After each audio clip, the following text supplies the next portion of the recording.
What's good? It's your boy Jay. That's me. Let's discuss Impact Wrestling for July the 20th, 2023. A very good, solid, fun show. Really good.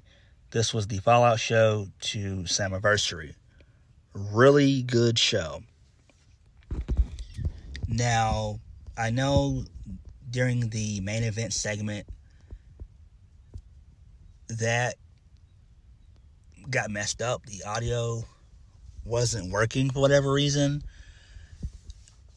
But thankfully, I recorded the replay of Impact that comes on at 11. I recorded that, and the audio on that worked fine. And I also watched the closing segment on YouTube when they posted it on their Twitter, because I was pissed about that. I was real pissed about that.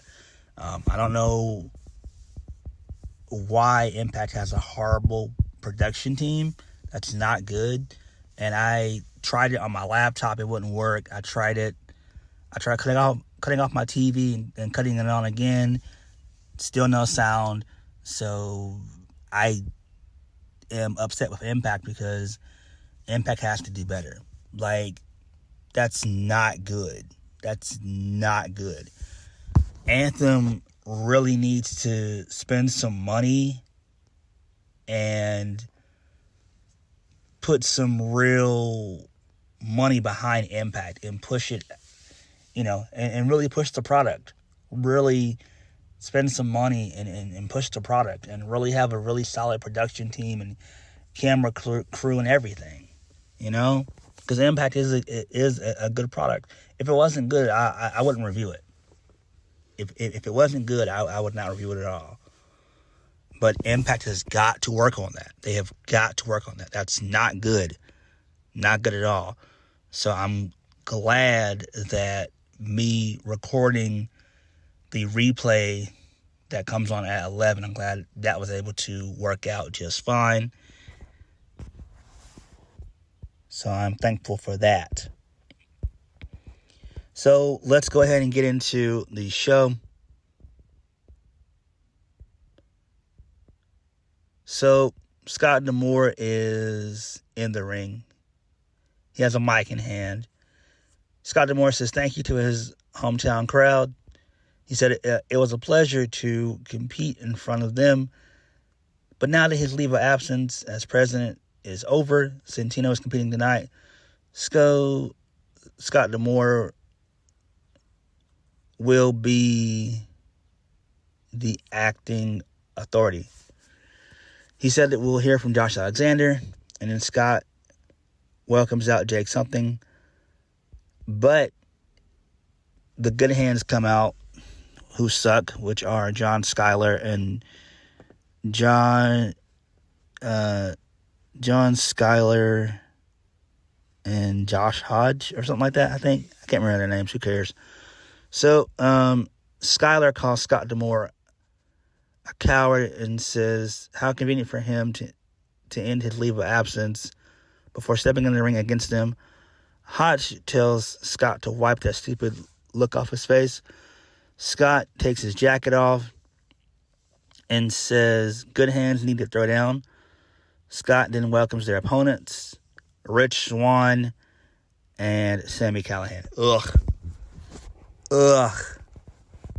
I hate all four individuals involved. So,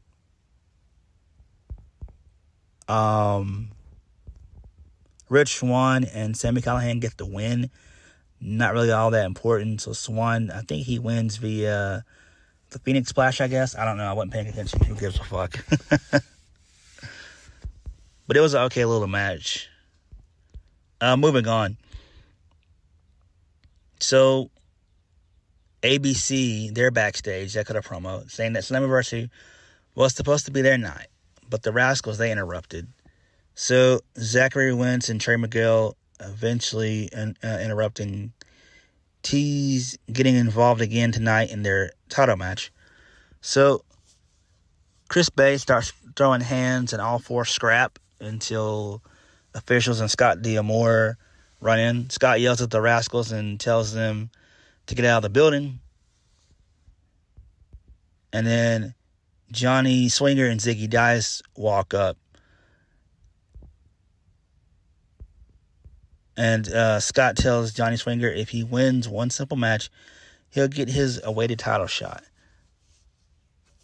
But Scott D'Amore also says that his opponent will be Ziggy Dice. And then he basically says whoever loses is fired from Impact.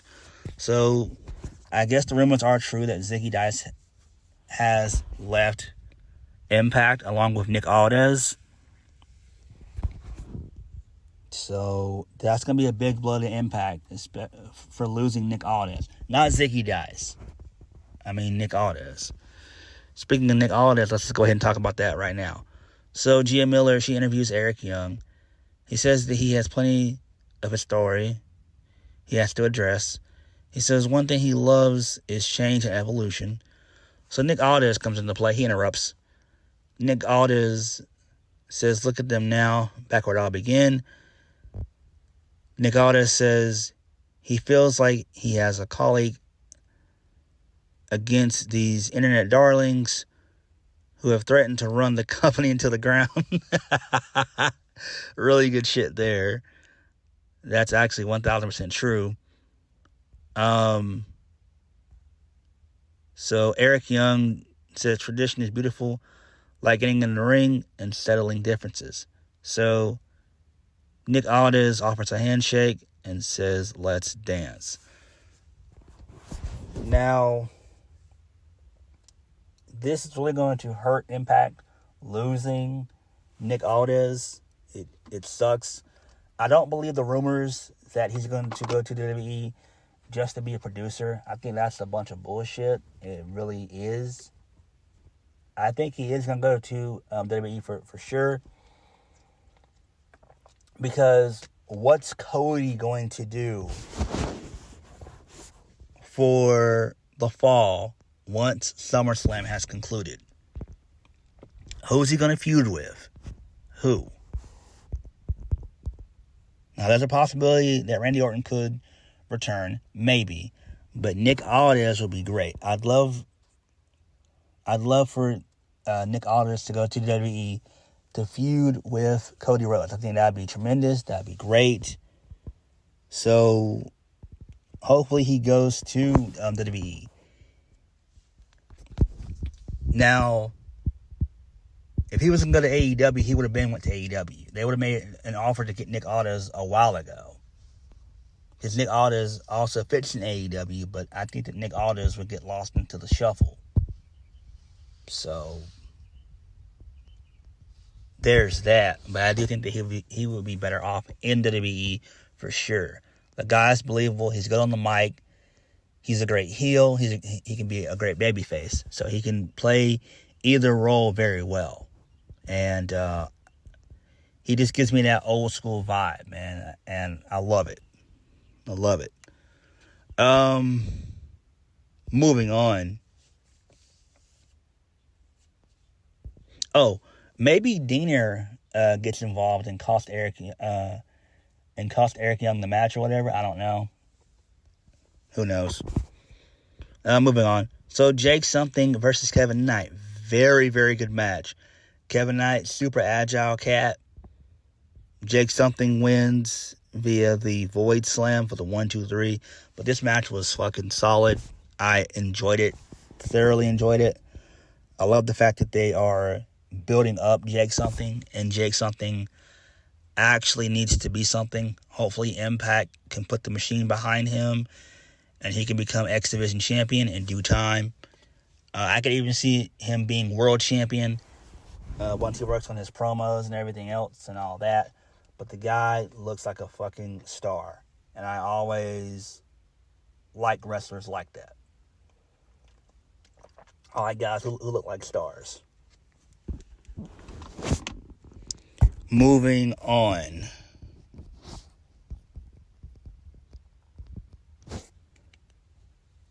So this leads us into Courtney Rush versus Savannah Evans. Courtney Rush gets the win via the spear. Jody Threat gets involved and she carries out Jay Vidal the match because he tried to interfere in the match. That was funny, though. Moving on. So we see a vignette for Trinity winning her first Knockouts championship. Trinity says she bet on herself and dreams come true. I hate when people mention dreams. Stop with that. That's so Roxanne Perez. I'm tired of hearing about dreams and all this shit.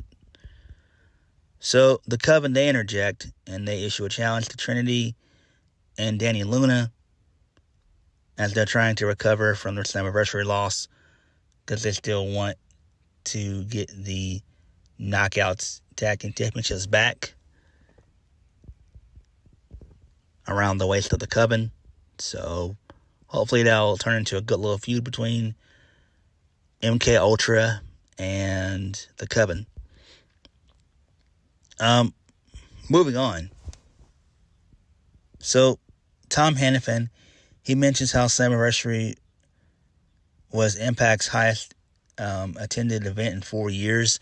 They had a really good crowd and a really good setup there too. That's one good thing about Slammiversary that I liked. Really good production value and crowd. The crowd was hyped for basically everything there. They were very energetic and very involved, and I like that. That's one thing I like about Impact. It's like a very intimate crowd, almost like how it is in NXT. Even with the current version of it, as well as the Black and Gold era, it just gives me those types of vibes. So Tom Hannifan, he sits down with Johnathan Gresham. So Johnathan Gresham says what people say about his Ultimate X performance doesn't mean anything. He reminds Tom that the X Division is about no limits, no rules. So Johnathan Gresham then questions why the X Division isn't held to the same standards. He fought to bring back pure rules to Ring of Honor. Now here, he's in an environment with no rules. And then he says, maybe this environment isn't just for him anymore. And then he walks off. So I don't think that Johnathan Gresham is leaving. I think he's probably going to end up turning heel. And it kind of does make sense because Impact hasn't done anything with him. But what good would it be for him to actually leave? Like, where would he go? The WWE wouldn't use him. He would be straight into the mid-card on NXT, and that's just where he would be for a while. And he would not get over on the main roster at all. The main roster, he would just be complete jobber. Like, that's just what he would be. He wouldn't even be in that mid-card. Not really up there. So, I don't know. But I think this is just all a really good angle. And Johnathan Gresham is going to turn heel. So, that's kind of where I see this going with him, which would be great shit. Moving on. Next, Dirty Dango versus Santino Marella. This was great. I love this. So, Dirty Dango gets on the mic and says he hates pro wrestling again. I'm loving the heel stick of Dirty Dango. This is great. Even though he's being comedic about it, it's all in good fun. But he's really digging into this heel character, and I love it. Even though he's just joking around with everything that he's saying, it's still great that he's doing this stuff. I'm loving the heel work that Dirty Dango is doing. Hopefully, in due time, Tyler Breeze will join him. Hopefully, in due time. I'm shocked he hasn't, though. I'm shocked. I don't know what Tyler is doing. I really don't. I have to look into that. He might be a backstage producer in WWE. I don't know. But, so, Dirty Dango gets the win. He rolls up Santino Marella because a masked man shows up in a biker helmet and everything. So the masked man reveals himself to be Jon E Bravo, which is great. So that's good stuff there. More comedic gold there. And I think this is going to be tremendous. Like I said before, hopefully Tyler Breeze gets involved. I'm surprised he's not already with Impact. since the promotion is heavily Canadian, because you got so many Canadians on the roster, like just so many, from Josh Alexander to Mike Bailey. It's unbelievable how many Canadians are on there. PCO. Moving on. So Gisele Shaw and Savannah Evans, they're backstage trying to find Jay Vidal, but MK Ultra, they're in their way. So Masha says something in Russia before Killer Kelly says they're not going to let them through. Oh, I love me some MK Ultra. Oh my God. Ooh wee. So Jody Threat walks up and drops Jay Vidal on the floor. He's in a fetal position, so I don't know what she did to him, but it probably was funny. So Jody Threat says it's the last time she'll have to do that ever again. And then Jay Vidal shaking on the floor, like I mentioned. So this is fine here. I wish they would do more with Jody Threat and actually tell us why she's there in Impact. Like, for real, she's not done that. That's one problem that I have with Jody Threat. She needs to establish why she's there. What is she there for? What's her end goal being there? Next, moving on. So, Alisha Edwards sends a message to Frankie Kazarian. So, she said that Traci wasn't Frankie's equalizer, and she's not even close to the woman that Alisha is. So Traci then walks up and says, "Say it to my face." Then a massive brawl breaks out between all four of them, and security pulls them apart. So that's fine there, but they need to end this feud. I hate all four individuals involved. I mean, not really. I mean, Alisha is okay. She could be someone's valet, but Eddie Edwards and Frankie Kazarian and Traci Brooks need to go. This isn't 2009, and it's not 2014 anymore. Again, Frankie Kazarian and Eddie Edwards should be backstage producers. Like, let's just be honest. For real. They're not doing anything in Impact, and they haven't done anything in Impact in years. Eddie Edwards hasn't been relevant since Honor No More. And even that was okay to an extent. Moving on. Next, Subculture versus the ABC for the Impact World Tag Team Championships. So Trey Miguel and Zachary Wentz cost ABC the win. So they get involved. They beat down Ace Austin, and they distract the referee, which is So they beat down Ace Austin, and then they dip out. And then Mark Andrews gets the roll up on Chris Bay for the 1-2-3. So I'm fine with this. I'm digging the feud between the Rascalz and ABC. I think it's going to be tremendous. This is great. They need to set this up at Bound for Glory. And I really do mean that, because I don't want them to waste this on an Impact Plus event. I really don't. I mean, you can.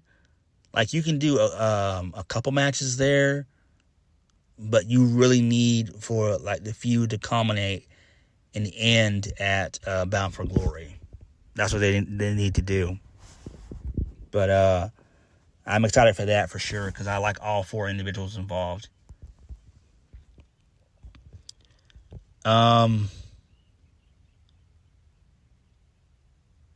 So we see footage of Lio Rush quickly beating Chris Sabin at Slammiversary. Tom Hannifan says they have yet to receive a medical update on Chris Sabin. So hopefully Chris Sabin is okay. And then the final segment of the show. So Josh Alexander, he comes out. He says it's good to be back, and nothing can wipe the damn smile off his face. The last time he was in the ring was in Windsor, where he relinquished the Impact World Heavyweight Championship that he fought so hard for to get and to keep. He said that he took a lot of pride in being in Impact, Impact gave him the opportunity he needed, and he made the best of it. But it was all taken away in an instant because of a freak injury. Josh said after seeing Steve Maclin win the damn title at Rebellion, that was all the fuel that he needed to do more rehab. Now he's here to announce that he's 100% cleared for in-ring competition. He's not here to just compete and to hate the fans. He wants the Impact World Championship back. He wishes he was face-to-face with Maclin, but Alex Shelley shocked the world to cement himself amongst the greats. Now the question is Alex Shelley good enough to beat Josh Alexander? So Alex Shelley comes out. He congratulates Alexander on his quick recovery. He knew Josh Alexander would want what he didn't lose.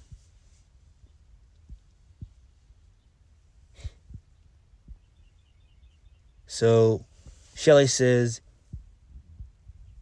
he beat Steve Maclin's ass for the world title, but the time before that, he came up short to Josh Alexander. Alex Shelley says, funny thing about dreams is at some point, you gotta wake up. Shelley said that he's down for a rematch. So Lio Rush comes out. Lio Rush reminds him that he beat Alex Shelley's best friend and tag team partner. He teases exercising option C, which is basically like their version of Money in the Bank for the X Division title. Then out comes Kushida, and he has the X around his neck, which looks so damn stupid. Like, why did he even do that? Kushida says there's no option C until Lio Rush faces him. And then Bully Ray, he interrupts and counts how many men are out there before Moose and Brian Myers. They ambush the babyfaces and beat them down. And then Bully stomps on Josh Alexander specifically. And Bully then grabs Alex Shelley for Lio Rush. Lio Rush said he'll do it on his time and rolls out. Then Brian Myers hits Shelley with the roster cut as Lio Rush looks on. And then he walks away. And that's how we end the show. So, that's fine there. Again, it's probably setting up for a 6-man tag next week. Josh Alexander, Alex Shelley, and Kushida versus Bully Ray, Moose, and Myers. I despise Bully Ray. Can't stand Brian Myers. I mean, Bully Ray's okay. He's a great heel and stuff, but man, I'm just tired of seeing him all the time. I'm tired of him. Like, dude, go away, for real. But I think that Bully won't be done until Bound for Glory. So I think he's gonna stay for an entire year. So because that's when he came in. He came in Bound for Glory last year. So, you know, there's that.